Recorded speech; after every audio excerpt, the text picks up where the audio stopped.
Today, I'm going to walk you through the exact creative system I use to turn a single long-form session into a stack of punchy, scroll-stopping shorts. We'll be doing this mostly with Vizard, focusing on art direction for repurposing, pairing bold moments, framing them like pieces in a grid, and using motion to make every clip feel intentional. This is the toolkit I rely on when I'm running channels or managing creator campaigns because it's a system designed to scale. You can make the same source footage work as a horizontal edit, a vertical story, or 30 different platform-ready shorts, even when you didn't have time for a fancy shoot.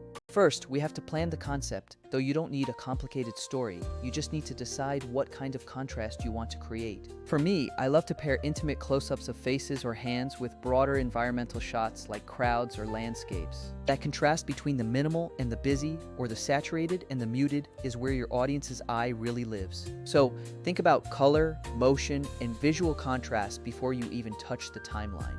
Now, here is the secret. Use Vizard like a professional art director. Upload your long video or a whole folder of sessions and let the AI do the heavy lifting of surfacing your best moments. Don't treat those suggestions as absolute gospel, but rather think of them as a curated library of building blocks for your story. Vizard will auto-detect highlights, reactions, and high-engagement parts, giving you a stack of candidate clips to audition. From there, I skim thumbnails and listen to audio snippets to find the single subject, graphic moments that can be isolated and made bold. I'm specifically hunting for frames with one dominant mood or color and clean motion. A tight athlete close-up with a saturated blue background, or a runner in fast motion with a single color popping. Those are pure gold. Vizard's preview tiles make it quick to spot these moments because the AI extracts them and shows short, manageable thumbnails.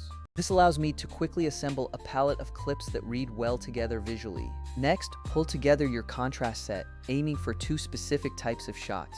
I usually grab solo performance shots that are flat and centered, and wider environmental or crowd clips that add texture and movement. The magic really happens when you put one on top of the other. In a traditional NLE, you'd scale the top clip down to create a frame-in-frame effect. I often scale to about 70 to 80% so the inside clip retains its presence while the outer layer breathes. In Vizard, you can apply built-in templates to do that frame-in-frame, or export clips to other software if you want pixel-perfect control. Either way, the technique is the same.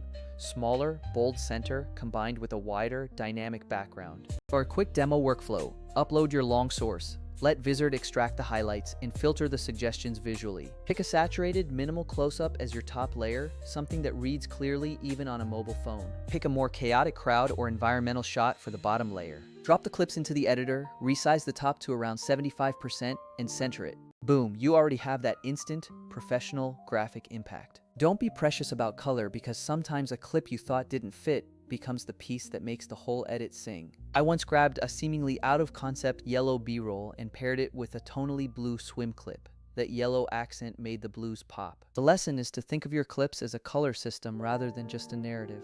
When you browse the AI-suggested moments, you're not just looking for action or reaction. You're building a visual palette. You can also use Vizard to mix footage from different sessions entirely. Maybe the close-up is from a coaching conversation and the crowd shot is from a community event. Vizard makes it easy to manage multiple uploads and have them all analyzed so you can build composites without hunting through folders. Once you have a stack of paired shots, treat them like design elements, not just edits. Trim for rhythm to keep the viewer engaged. Layer subtle motion on the outer frame, a slightly slower speed, or a looped, time-lapse look works very well. Keep the center shot more static or punctuated.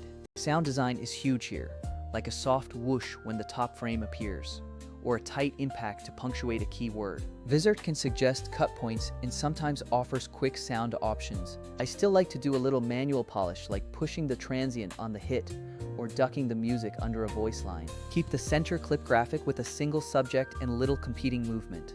Let the background be textural with crowds, time lapses, or wider environmental shots that provide scale. Scale the top layer to around 75% for a balanced frame-in-frame that looks good across all aspect ratios. Don't fear wrong colors, because sometimes an accent color you didn't plan is the thing that ties the whole set together. Do short, clean audio edits, so a couple of hits and a consistent ambient bed will make a stack of clips feel feel like a professional series. Now, for the part that separates smart workflows from busy work, scheduling and distribution. This is where Vizard really shines compared to the alternatives. Other tools might auto-clip, but then you're dropped into another app to schedule posts, or you get a scheduling tool that doesn't let you tweak the clips. Vizard combines clip generation with a content calendar and an auto-scheduler so you can produce a week of content in one go.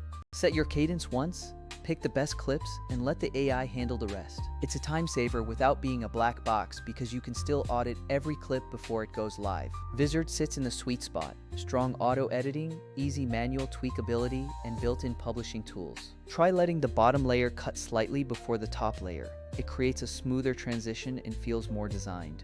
Try reversing or slowing a crowd time-lapse for a second or two behind a fast center shot to create interesting visual contrast. When you're happy with a batch, put them into the content calendar and group by themes. If you set Vizard's auto schedule to your preferred frequency, the AI will publish according to your times. That balance between automation and editorial control is how you scale without sounding like a robot. Lastly, don't forget testing, where you push a couple of variants with different crops or hooks. Over time, you build a library of visual pairings and audio cues that perform reliably. You're not just editing footage you didn't shoot, you're actually designing with it. If you want to try a low-friction version of this, upload a session and let the AI surface highlights. You'll be surprised how fast you can build a cohesive feed that still feels handcrafted. That's why I lean on Vizard. The tool finds the moments, helps you design with them, and actually gets them out into the world. Give it a shot. Experiment with color and motion, and most importantly, keep it playful. The best repurposed content looks like someone had fun making it, and that energy really translates to the screen. If you want examples or want me to walk through a specific clip set, drop the link and I'll take a look. So happy designing.